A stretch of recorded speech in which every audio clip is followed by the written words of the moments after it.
finalmente vamos a ver una última forma de simplificar el problema, que es calcular el CP a una temperatura media. Nosotros habíamos visto que el sistema pasaba de 0 grados a 400 grados, es decir, la media de esto sería una temperatura de 200 grados centígrados, y vamos a calcular un único CP a esta temperatura para calcular el CP de mezcla, ¿sí? A esa temperatura T de 200, a esa temperatura media, por delta T, y esto va a ser igual a nuestro delta H, que a su vez es igual al calor, ¿verdad? Entonces, ¿cómo hacemos esto? De la siguiente manera. Saco del Felder, perdón, de la librería del ES, el CP del etano a la temperatura media, ¿sí? Recuerdo que el sistema de unidades está en sistema inglés, kilopascales y base molar. Las unidades me van a dar kilojoule por kilomol, por cierto.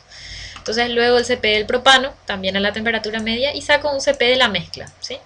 Donde el CP de la mezcla va a estar dado por la siguiente función: CP del etano por 0,6 más CP del propano por 0,4. Entonces este CP de mezcla. Quiero hacer la aclaración de las unidades aquí, cosa que me parece muy importante, que sería lo siguiente. Yo tendría que el CP de mezcla va a estar dado por, va a estar en unidades de kilojoule por kilomol de mezcla, ¿sí? De gas que ingresa. ¿Por qué? Porque estoy teniendo aquí, si multiplico los kilomoles del etano por kilomol de mezcla, ¿sí? Por grado centígrado, acá me falta, ¿verdad? Por kilojoule por grado centígrado por kilomol de etano, ¿sí? El CP del etano. Entonces va con esto. Luego voy a tener lo mismo, kilomol de propano por kilomol de mezcla. Que vendría a ser, esto era 0,4, esto era 0,6 por el valor que me trajo ES por el valor que me trajo ES.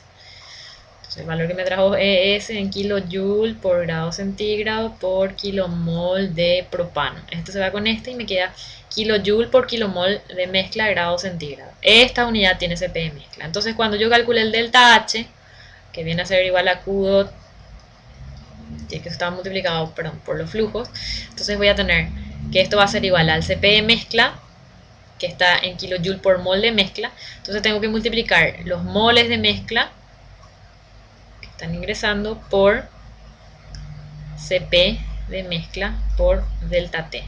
De tal modo que esto va a ser grado centígrado, esto va a ser kilojoule por mol de mezcla a grado centígrado, y luego voy a tener mol de mezcla por hora. Entonces finalmente me va a quedar en kilojoule por hora esto acá. Ojo con esto, ¿eh? Entonces significa que tengo que multiplicar por el flujo de moles de mezcla cuando utilizo la ecuación descrita de este modo.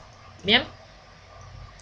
Entonces me vuelvo para aquí y veo cómo está calculado esto. CP de mezcla, entonces CP del etano por 0,6 más CP del propano por 0,4. Entonces esto es lo que le decía.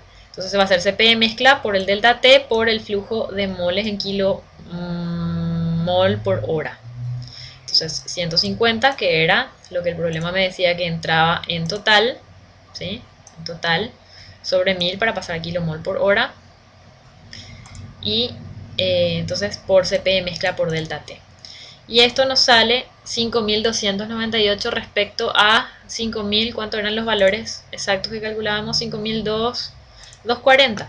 Fíjense que hice una tremenda aproximación, que es decir, 5237, ¿verdad? En este caso, que es decir que el CP, tomar el CP a una temperatura media, y que no era ni 0 ni 400, no integré. Tomé una temperatura y directamente calculé de ese modo.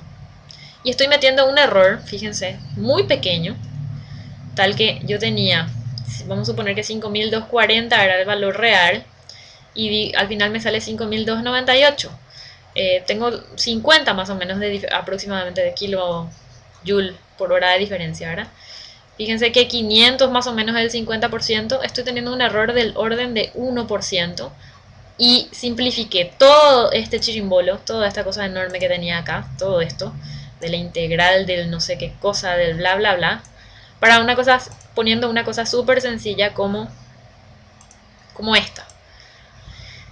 ¿Sí? Entonces, esto se puede hacer sin ningún inconveniente. porque el Cp es una propiedad que varía relativamente poco con la temperatura. Fíjense que tuve una variación de 400 veces, de 400 en grados centígrados de temperatura. Y sin embargo, calculen un poco el Cp a 0 y calculen el Cp a 400 y vean para cada uno, para el etano y para el propano, y se van a dar cuenta que prácticamente no varía. Entonces, a lo que había mencionado yo hace rato, agrego de tarea